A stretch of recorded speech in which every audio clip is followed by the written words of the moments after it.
Hello, all, and welcome to the weekly podcast. I'm your host, Gurtej Atwal. Today, we have a special guest with us, Monteek Sethi. Welcome, Monteek. Thank you.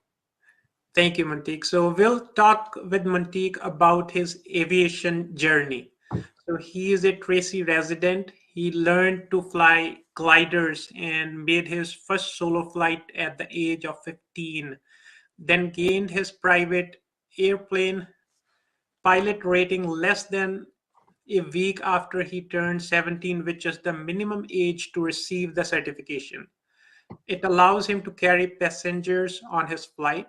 So, for the first time out from the Tracy Municipal Airport, he invited his sister, Sahi Sethi, to be his passenger in his vintage 1963 172D. So she is also learning to fly the gliders. So thank you, Monteek, for joining and providing us the information towards the aviation journey. So please tell us how you got introduced into aviation. Yeah, so my dad's actually a pilot, and so I've been around airplanes since a very young age. So because my dad's a pilot and he loves aviation, we've been going to museums, air shows, and fly-ins for as long as I can remember. And I've always enjoyed looking at airplanes and just exploring them. So that's what really got me into aviation. And I remember when I was 6 years old, my dad really got back into flying. And every time he would go fly, I wanted to go fly. So I would go fly with him. He would let me sit in the up front in the right seat, and he would let me do basic maneuvers or manage the radios. And so that's really how I got introduced. No, so when did you decide that you want to fly? So at which age it was enthusiastic to you? Yeah. So when I first started flying with my dad, I was around 6 years old. At that point, I wasn't really, I don't know, I was interested, but I didn't know it was a goal that was reachable or feasible so easily. So when I was around 10 or 12 years old, I learned that uh, you can solo in a glider at 14 years old, and I was surprised how young that is. I'm like, okay, right now I'm 11 or 12. If I can solo in 2, 3 more years, and so at that point I was really like, okay, this is something I can do. So I decided to pursue it. Yeah, no, so you told that your dad is a pilot, so you had his support.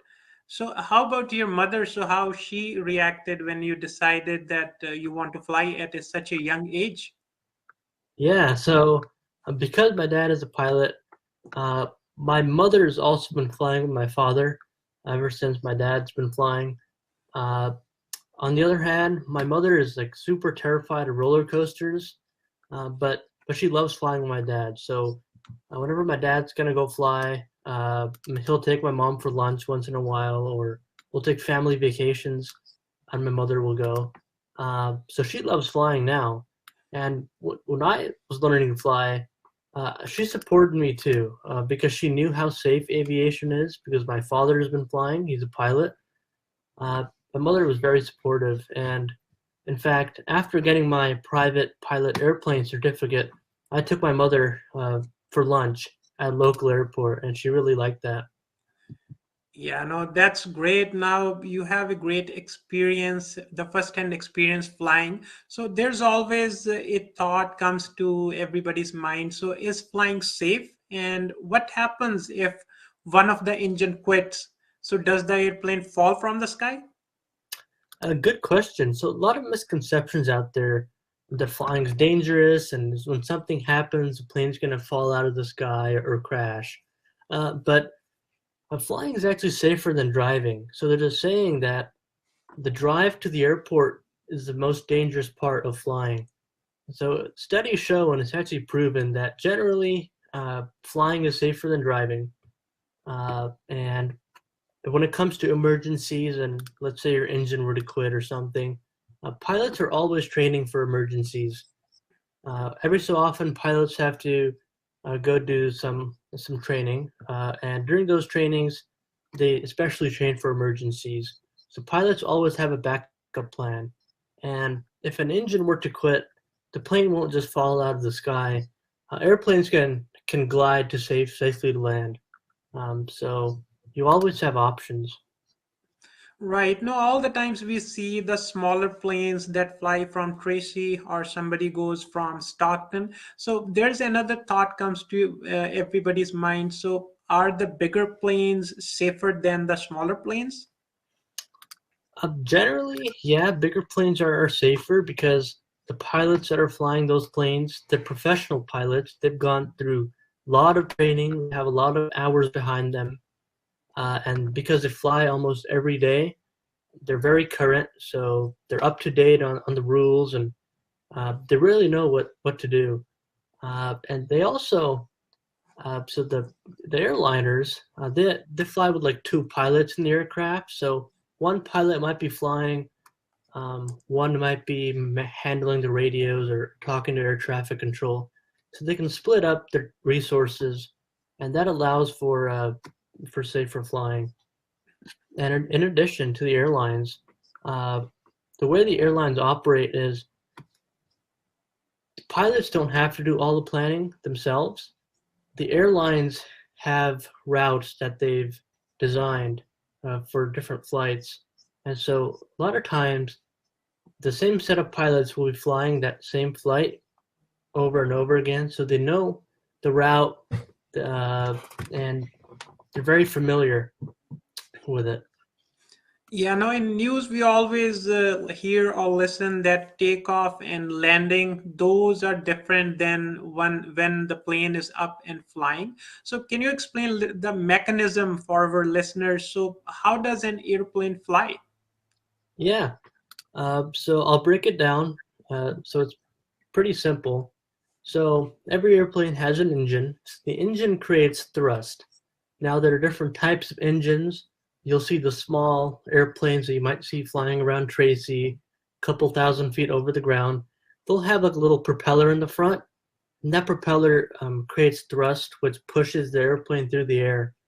And so when the airplane goes through the air is flowing over the wings. And as the air flows over the wings, the airfoil or the shape of the wing, it's creating a low pressure on top, high pressure on bottom, and that creates lift. So think of it if you were driving down a street in your car, you open the window.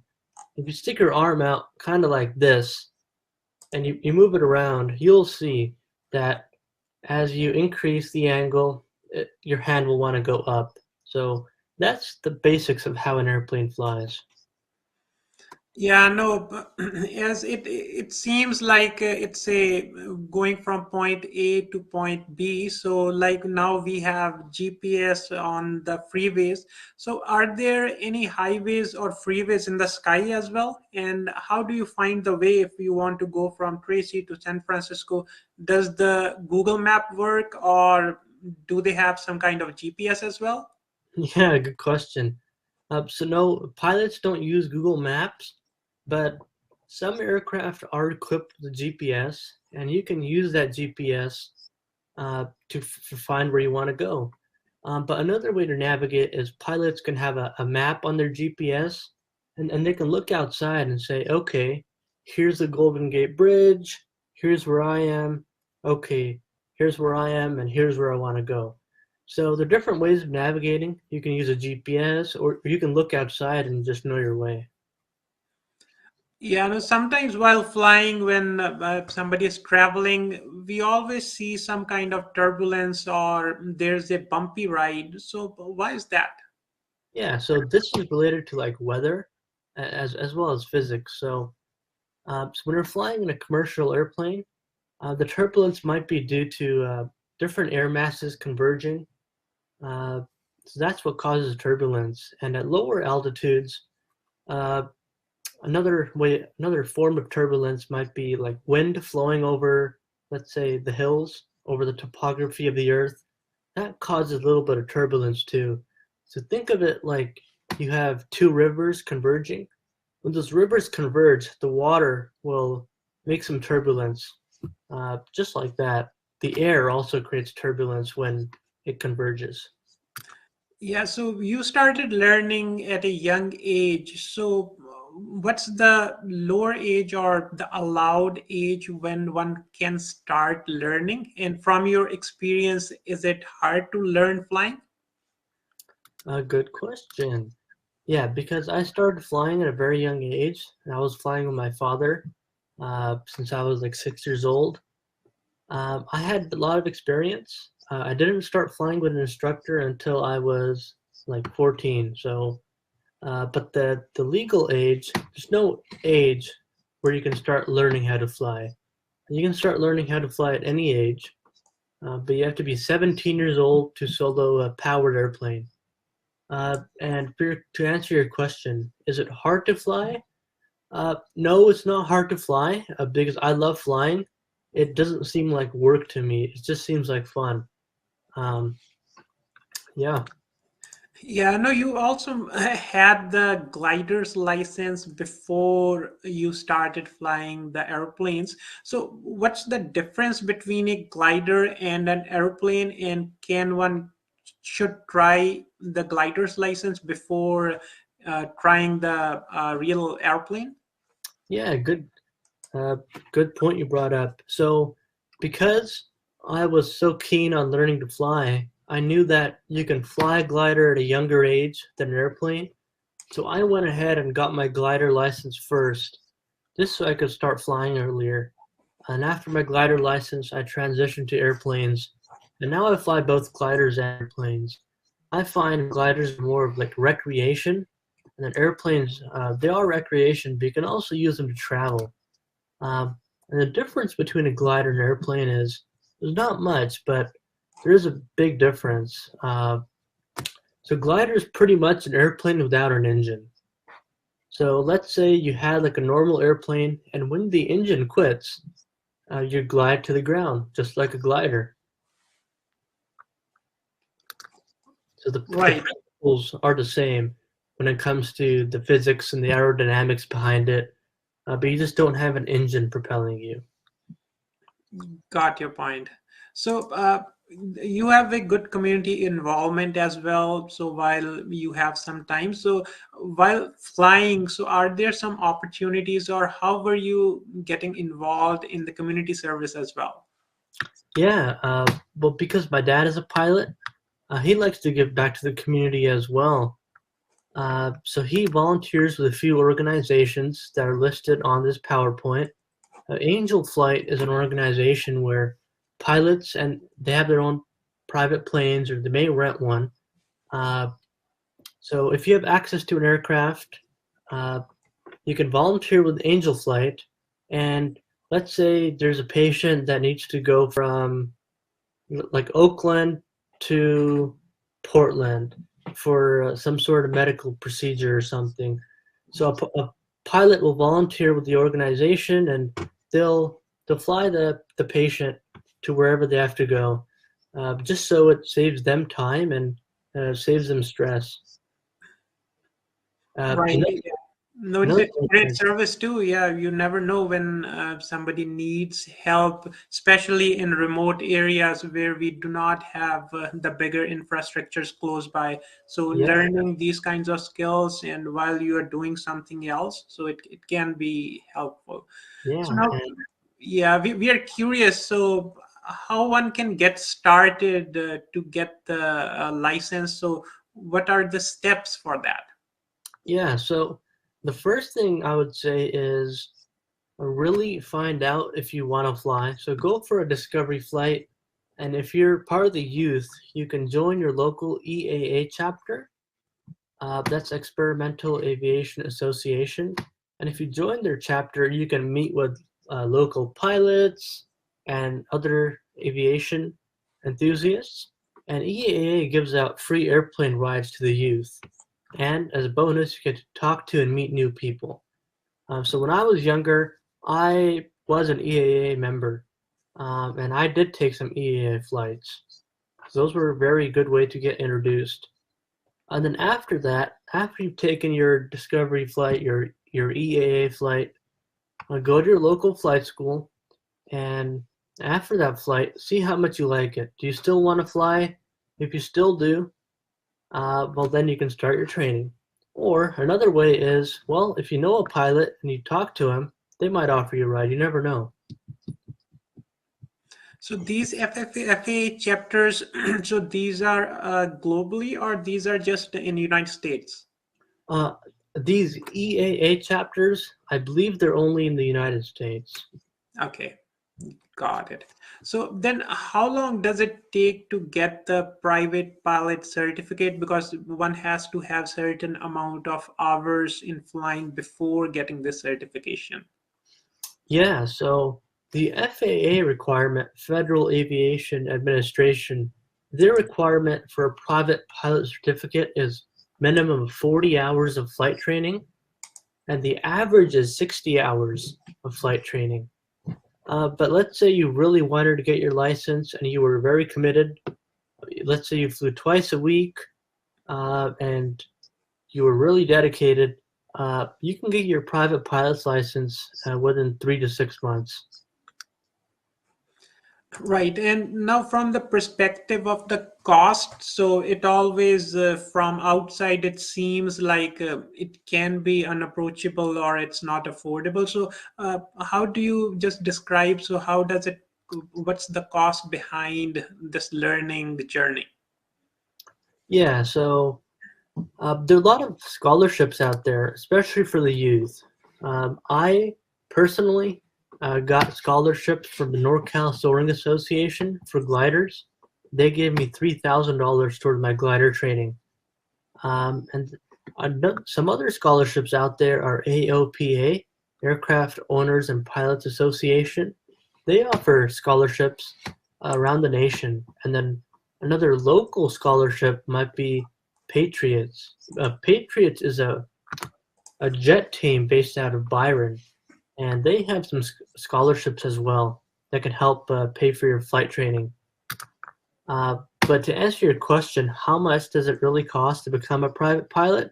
It really depends where you are in the country, but the national average is about $9,000 to $12,000. But keep in mind, the more frequently you fly, the more current and proficient you will be. So it'll take you less time to become a pilot. That's a really good way to save money. Right, and there's another question always comes to everybody's mind. So, does one need a perfect eyesight to be a pilot, or what if somebody wears the prescription glasses? Are they allowed to be a pilot? Yeah, good question. This might be a common misconception, but even the Air Force, they don't require fighter pilots to have perfect vision, and you certainly don't need perfect vision to become a private pilot. Uh, as for Air Force pilots, if you're not colorblind and your vision is correctable to 20/20, you can become a pilot. And wearing prescription glasses doesn't mean you're disqualified. And does one has to be good at mathematics and physics to become a pilot? You don't have to be a scientist to become a pilot, but the more you know about math and physics, it makes the theory regarding flying and aerodynamics and weather a little bit easier for you. And do we need some kinds of FAA permissions to fly a private plane? No, you don't. The good thing about America is, well, this is where aviation was founded. So especially after World War II, general aviation flying became very popular. So America is one of the countries where we don't need any permission from the FAA before we have to go fly. So if I wanted to go fly right now, I could. I don't need permission from anybody. So, how far a small plane can fly? Because we more often see small planes in the smaller cities. So, what's the distance wise it can go? Yeah, I mean, really, you can fly it as far as you want until you run out of gas. Um, so if you want to fly across the country, sure, you'll have to make a few fuel stops, but it's possible. You can fly as far as you want. And recently, a female pilot, I believe she's around 18 years old, she flew around the whole world in a small airplane. Yeah, no, weather-wise, if we see when we are flying, so there are clouds, so small planes, do they fly above the clouds or in the clouds? How does that work? Yeah, so generally you want to stay away from the clouds so you can see what's around you. But yeah, small planes they can fly in or through the clouds. It depends on the pilot and the airplane. But yeah, generally they can. Yeah, because in Bay Area where we are, so we it's in San Francisco, it becomes very cloudy or very foggy sometimes, or maybe in Tracy as well. So how does the airplanes land in those kinds of situations? Because this is pretty common where we live. Yeah, good question. So if it's really foggy in Tracy or San Francisco, um, if it's super foggy and you as a pilot aren't able to do that, or the airplane is not legally able to do that, you can go find another airport, like maybe Stockton or Modesto, and go land there if it's not foggy. But if your airplane can do it and you can do it, a lot of some airplanes, I should say, they have an onboard GPS, and that GPS will help you find the airport and come in and land. So, and sometimes we see that lightning has an impact on everything, like when the weather is not good. So, can lightning make a plane crash as well? No, so you might see in the movies that lightning strikes an airplane and all the electronics turn off, and then the plane uh, might crash. But no, that doesn't happen in real life. Um, Lightning actually hits big commercial airplanes quite frequently, and you just don't feel it sometimes. Uh, I mean, the turbulence associated with the weather conditions which lightning may occur, those might be uncomfortable to you as a passenger. They might cause turbulence, but lightning won't make a plane crash. Right. So, what kinds of certifications can one get in flying? Yeah, awesome question. So after you get your private pilot certificate, there's always room to improve, always room to become a safer pilot and more advanced pilot. So generally, after getting the private pilot rating, a lot of pilots go for their instrument rating. The instrument rating allows them to fly in clouds. Uh, and then after the instrument rating, some pilots might go for a commercial rating. And with the commercial rating, you can get a job as a pilot. So when you get a job as a pilot, you can go fly skydivers, you can go fly a private jet. A whole lot of options open up when you become a commercial pilot. And after a commercial pilot, then you can go for an ATP, airline transport pilot. That's when you really start flying for the airlines after you get your ATP. Right. So, for you, is it just a hobby, or do you want to fly professionally for an airline or as a corporate pilot? Yeah, so what started off as a hobby, the more I fly and the more I love it. So I want to go fly professionally after I get my commercial license. Right. And how one can use their private pilot license? Can they fly anytime, anywhere in the United States, or how does that work? Yeah, so if you have a private pilot's license, yeah, you can fly. You can fly anywhere in the United States, pretty much. You could even fly out of the United States. Personally, my dad and I and our family, we've flown to Mexico in a small plane, and it's completely safe and it's completely legal. So that's one of the privileges of a private pilot's license. But other than that, I mean, you can fly with your friends for fun. You can go explore new places. I mean, you might do a weekend trip, uh, maybe to like Utah, visit some national parks, or do a day trip to Half Moon Bay and go hiking, or you might do some volunteer work, such as flying a patient to somewhere or flying puppies from a rescue shelter. So a lot of options, even with a private pilot's license. Right. Then you have a good amount of experience now flying. So, from your perspective, how much further training and experience would you need before you become an airline pilot? Yeah, so as I was talking about the different ratings earlier, uh, I would need an instrument rating, and then after that, a commercial rating.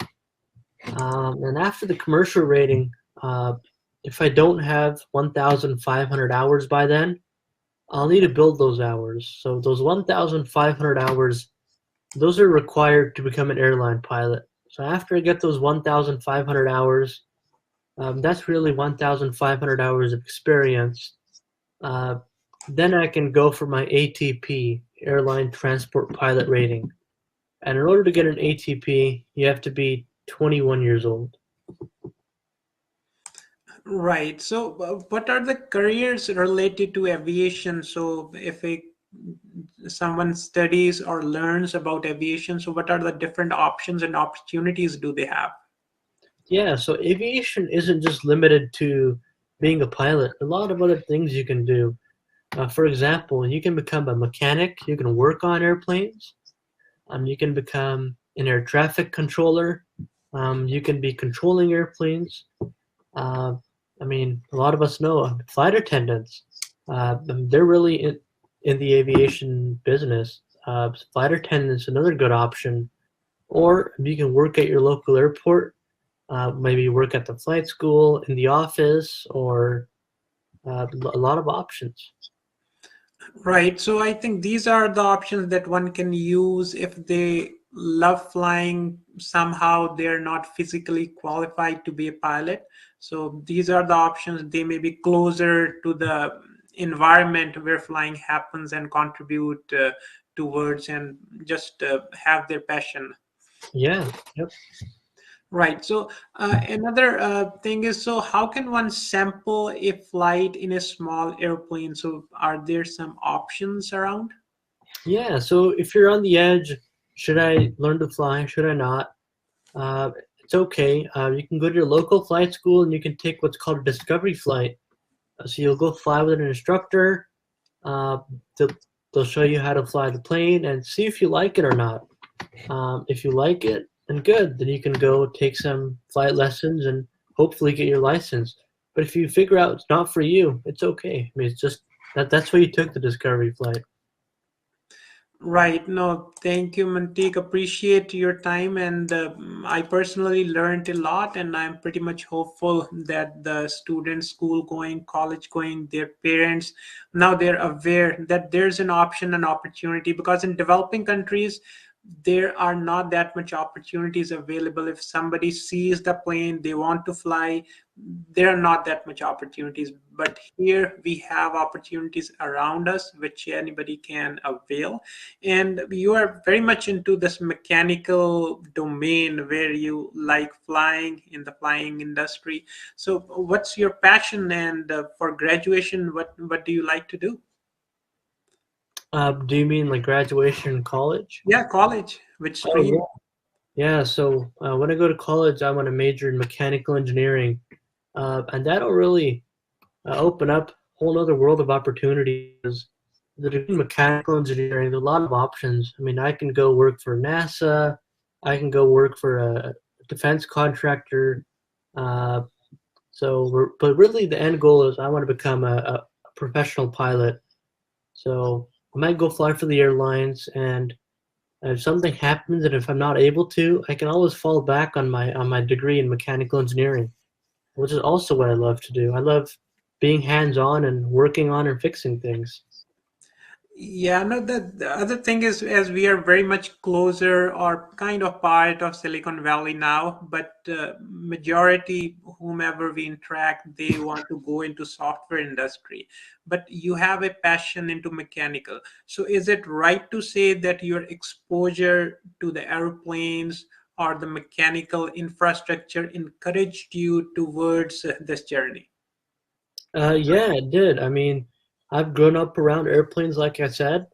I mean, growing up around airplanes isn't just flying them. I've also been working on airplanes with my dad. I mean, my dad does his own oil changes, changes the tires. I'm always there helping him, and that's what I love to do. Right. So yeah, no, these small things when you are doing since long, so they kind of encourages you and builds an interest in you. So Yeah, thank you, Matik. And if somebody from the audience has any question, kids or parents, yeah, feel free to send those questions to us. We'll get them answered from Matik, and hopefully we'll do a follow-up session to clarify some of the questions. Sincerely appreciate your time, Antique, and best wishes for your future journey in education as well as aviation. And for our audience, thank you very much for joining. Please give us the feedback and the topics you want to listen. We'll see you next week. Till then, stay healthy and stay informed. Thank you, Mantik. thank you.